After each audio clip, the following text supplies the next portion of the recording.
Welcome back to another edition of the Saturday to Sunday Football Podcast. I am Paul Perdichizzi, and thank you for joining me as always.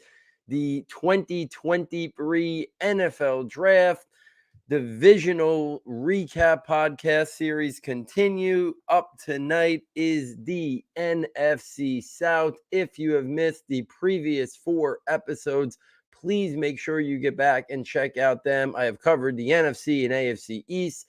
I have covered the AFC South. I have covered the NFC North. And tonight we will be going team by team in the NFC South. So let's kick it right off with the Atlanta Falcons in round 1. At pick 8 overall, they took Texas running back Bijan Robinson. In the second round, at pick 38 overall, they traded up to take Syracuse offensive lineman Matthew Bergeron. In the third round, at pick 75, they took Ohio State edge Zach Harrison. In the fourth round, they took Utah cornerback Clark Phillips III. In the seventh round, at pick 224, they took Alabama safety DeMarco Hellams. And in the seventh round, pick 225, they took South Carolina offensive guard Jovanin Gwynn. They traded some picks away, fifth rounder, and some other picks they moved around. Jeffrey Okudah for that fifth round pick. They moved up. They traded a pick to move up to get Matthew Bergeron as well. So that's why a little bit less there in terms of the pick volume. My favorite pick was Bijan Robinson, and I get it. The positional value stuff, I understand it all. There's question marks in Atlanta. Is Desmond Ridder the long-term answer? I think those are legitimate questions.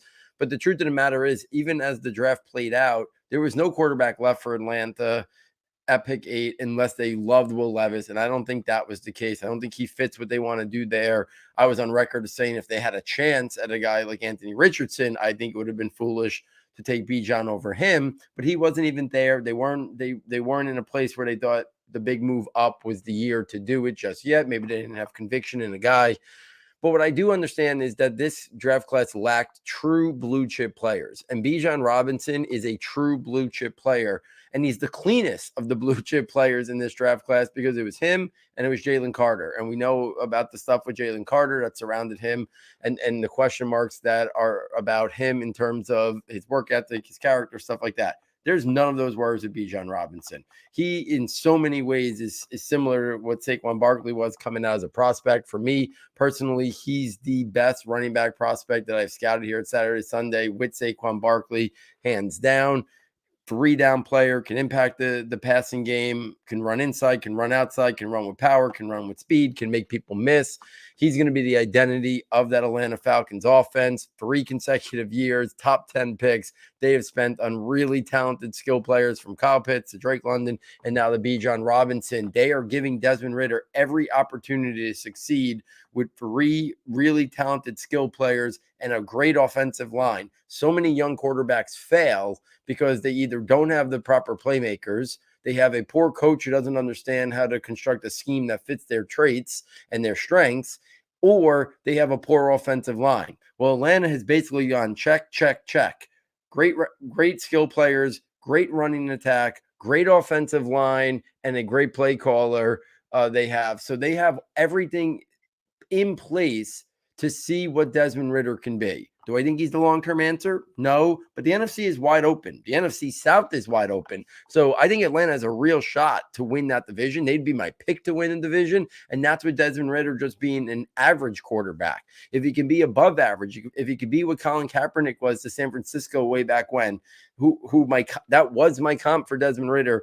I think they could even be better than they are, and I think that all goes back to this Bijan Robinson pick, where I applaud them for making the pick. Maybe they could have got cute and moved back and picked up another asset and still got Bijan, but we don't know. The Lions took Jahmyr Gibbs at 12. So there wasn't a lot of wiggle room there for them to potentially make a move and still get Bijan Robinson. I don't think there was another blue chip player there. They could have won cornerback. There's other places they could have went. Don't worry about down the line, the positional value stuff. 5 years, they got a franchise tag if they need for 6, and then figure it out down the line. In terms of value pick, Clark Phillips III. If he would have went late round 2, early round 3, nobody would have been surprised with that. That was where he was predicted to go. So the fact that he was sitting there in the 4th round at pick 113. To me, they got a nickel corner, arguably the best nickel corner in the draft. If you're going to count Quan Martin and Brian Branch as more safety cornerback hybrids, they could theoretically have gotten one of the best nickel corners in this entire draft in Clark Phillips. I think he's going to be a guy that could immediately earn playing time and quickly take over that position.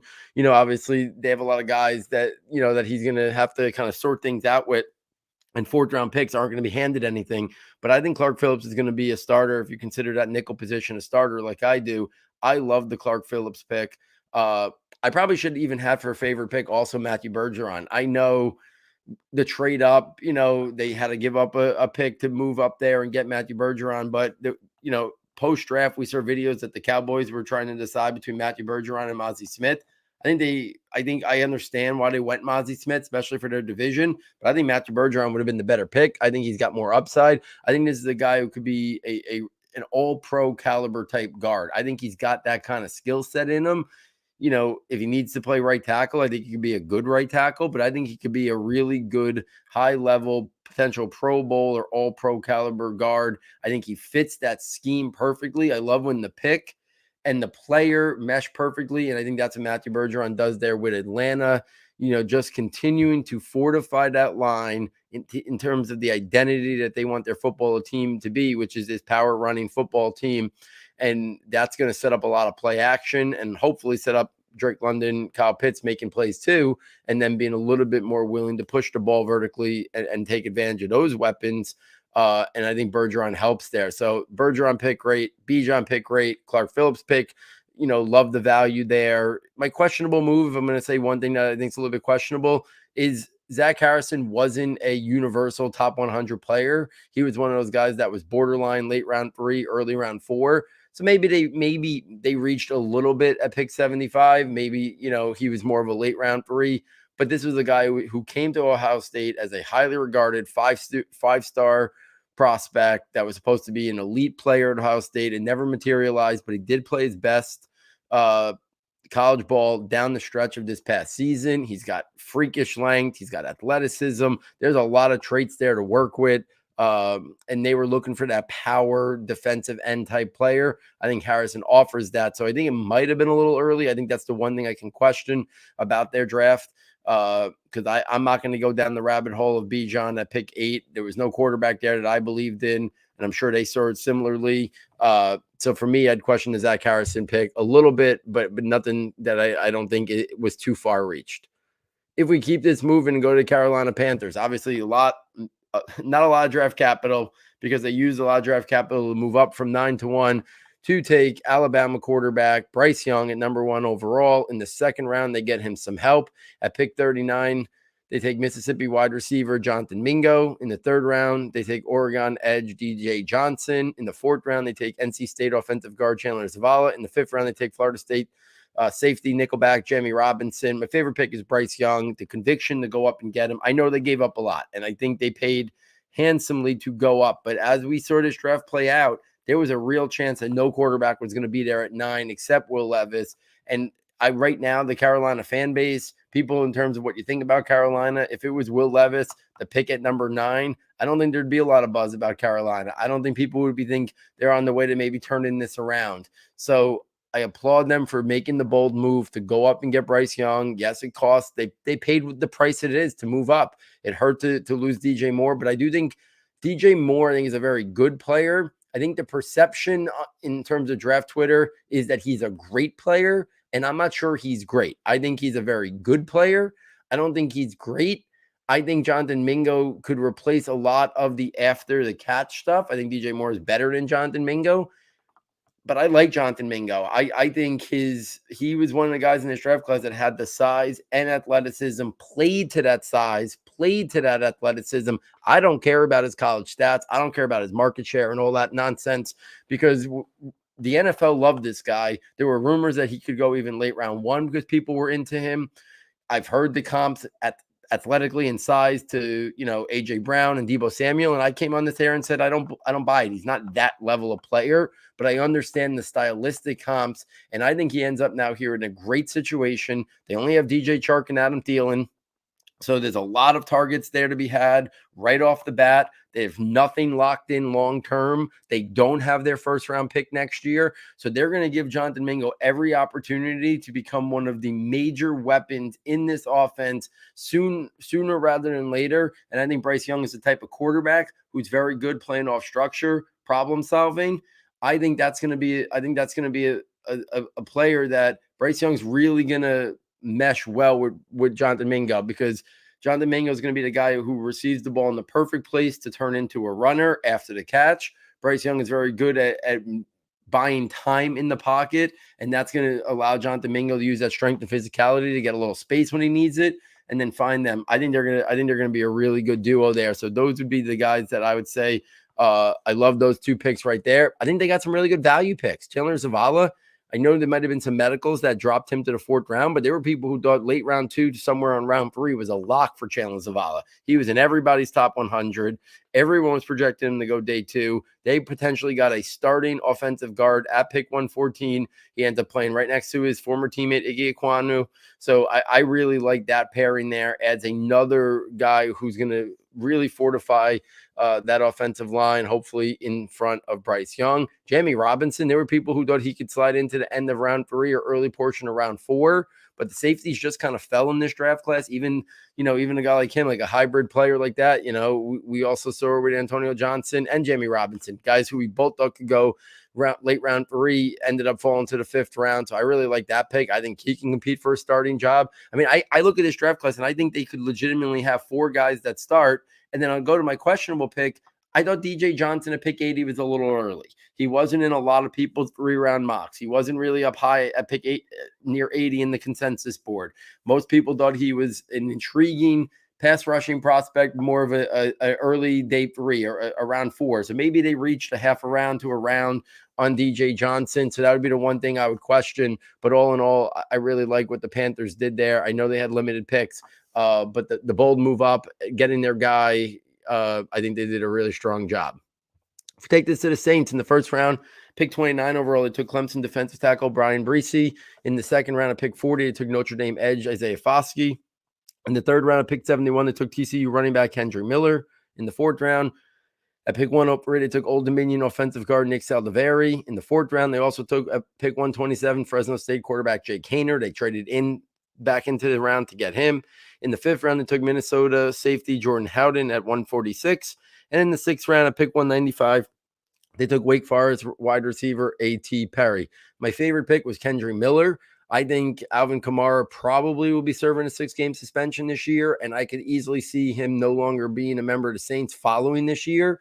I know they went out and got Jamal Williams, but I think Kendry Miller's got a real chance to work his way into significant playing times in year 1 and potentially be the starter or the lead of a committee by year 2. The NFL was very high. I was telling people days before the draft, Friday morning before round 2 kicked off, that Kendry Miller was going tonight and going higher than people thought. I said he had a real chance to be the RB4, and he ended up being the RB4 in this draft class. Kendry Miller had a lot of fans at the NFL level. I think they like his 3-down capabilities and his 3-down skill set. That was clearly my favorite pick. If I was going to say another one, even though I don't have it listed here, I would say Isaiah Foskey at pick 40. I think once you got to that 2nd round, it was kind of like pick your choice of ice cream, basically, in terms of the edge rushers. Somebody might have liked B.J. Ojulari more. Somebody might have liked Foskey more. Somebody might have liked Hall more. It was really what you preferred. So I thought Foskey was a good pick. It gives them another pass rushing guy off the edge. So I like that pick. I like the Kendry Miller pick. In terms of value pick, I would say A.T. Perry in the 6th round. A lot of people thought late round 3 to early round 4. I ended up not putting him in my top 100 projection, but he was on one of the top 10 guys that just missed for me. I would have said early round 4 is where A.T. Perry's going. So for them to get him in the 6th round at pick 195, he's got true X size. He's got decent speed. He's got some movement skills. He can win vertically down the field. And this draft just didn't have a lot of guys who can do that. I'm still not sure why he fell that far. Even if there were some concerns about separation, for him to fall that far in a class that was lacking a lot of outside perimeter wide receivers, with ball skills, it was surprising to see him fall that way. So I really like that pick. For me, the questionable pick is Brian Breesy. Listen, I know former big-time five-star recruit, was supposed to be this elite player. He had a great first year in Clemson and then has battled injuries, has battled some off-the-field tragedy with the loss of his sister. But I just thought it was a little too high. I didn't think that the Saints roster where they were right now as a franchise was in a position to take a guy with a high risk and high reward in terms of him just not making it as Breesy. I thought there were guys there that could have, whether it was Brian Branch or somebody like that who could have just been locked in as a really good starting player and you knew what you were going to get. Even if you wanted to stay along the defensive line, I think there were other guys that I preferred ahead of Breesy there. So that was the one that I would question the most. But I like the Kendra Miller pick. I like the Foskey pick. I thought the Nick Saldiveri pick in the 4th round was solid. The value pick of A.T. Perry was good. I'm not a huge Jay Kaner fan, especially since they had to trade up and give up, I think, future draft compensation to kind of get another pick in the 4th round for Jay Kaner. But listen, everyone's looking for this year's version of Brock Purdy, right? But they just signed Derek Carr. Maybe they look at Haener as a guy who could be the backup as soon as this year, maybe. And then, down the line, who knows? Do they like him enough to give him a chance to start? I was a little surprised by the quarterback run early in day 3, but everyone's looking for a cheaper alternative. And I think we're going to see a lot more quarterbacks start getting drafted in the NFL, and see a lot more in that round 4, round 5 range as teams find their favorites and hope that these guys can become backups. They're not looking for starters there. If they find a starter, yeah, they'd be ecstatic. But backup quarterbacks that are functional and competent cost a lot of money. So they looked at Haener as a guy that was worth that investment, even if it gave up a future pick to get another 4th rounder to get him. So that's what they're looking at him as, probably a backup quarterback, and we'll see down the line. A.T. Perry, they're going to look at him and throw him into the mix there. I think Saldiveri has a chance to start down the line there for them. I think Foskey will be a starter. I think Kendrick Miller could be a starter to lead the committee. So I think they did some really good things there too. It's just that first pick, I thought there were other ways it could have go that would have been a little bit less risky. And I think for the Saints franchise, that would have been the slightly better way to go. If we keep this going and rounded out with the Tampa Bay Bucs. Tampa Bay Bucs at pick 19 in the 1st round took Pittsburgh defensive tackle Kalijah Kancey. In the 2nd round at pick 48, they took North Dakota State offensive guard Cody Mock. In the 3rd round, they took Louisville edge Yaya Diaby. In the 5th round, they took Pittsburgh linebacker Servakia Dennis. In the 5th round, they also took Purdue tight end Payne Durham. In the 6th round, they took Kansas State cornerback Josh Hayes. In the 6th round, they also took Nebraska wide receiver Trey Palmer. In the 6th round, they took Eastern Michigan edge Jose Ramirez. My 2 favorite picks by far, their first 2 picks, Kalijah Kancey, Cody Mock. I thought Kalijah Kancey was a top 12-ish player in this draft class. If he would have went top 10, I would not have called it a reach. I love his upside. I love his game. We've seen so many guys, those smaller, undersized defensive tackles, as long as they have good technique and good hand usage with that explosiveness, I think they could be impact players. Not saying it's going to be the next Aaron Donald, but maybe he's the next Hargrave. There's other guys who are on the smaller side who became really, really good players. I really like the Kalijah Kancey pick. Cody Mock, versatility. He can play tackle. He can play center. He can play guard. I think he's a plug-and-play, 8-year type guy on the offensive line. Really rock-solid pick. They needed that. I thought Yaya Diaby in the 3rd round was a solid pick.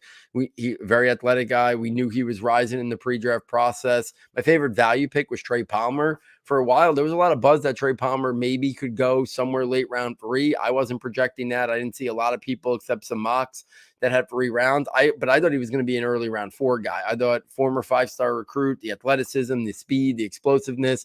I thought Trey Palmer was going to go there somewhere early day 3, ends up falling all the way to pick 191. Even there were some people who really liked Eastern Michigan edge Jose Ramirez as well. I was a fan of Payne Durham. I think he's a really good number 2 tight end type. So that's an interesting spot there for Payne Durham. So a lot of things the Bucs did there that I thought were really, really solid. I think the questionable decision, I didn't think there was a draft pick that I thought was too questionable in terms of like a reach or anything like that. But I think the questionable decision is not taking a quarterback, right? They brought in Baker Mayfield. I'm not sure he's going to be the guy that's going to be the answer there.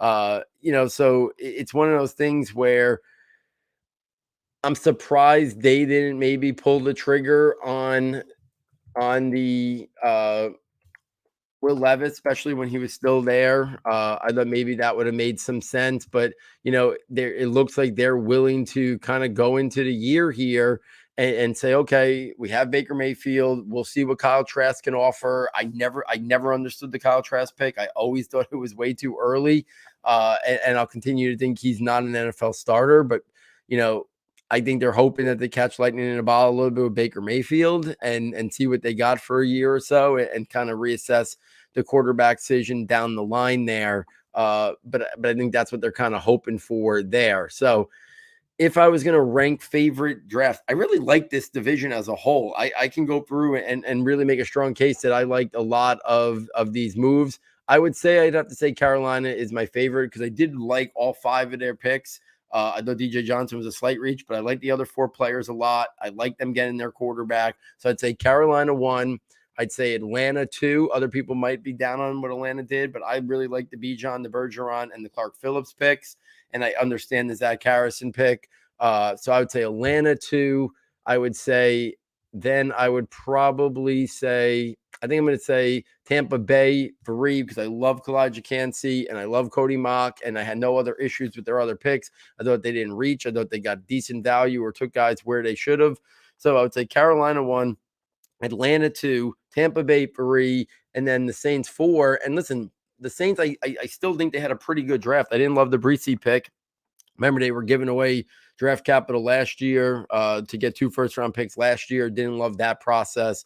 But I do think they had some interesting pieces here as well. But they would come in fourth for me. But I really do like, I think you can rank these in a lot of different ways. If you have concerns about Bryce Young, I could see you not having Carolina 1.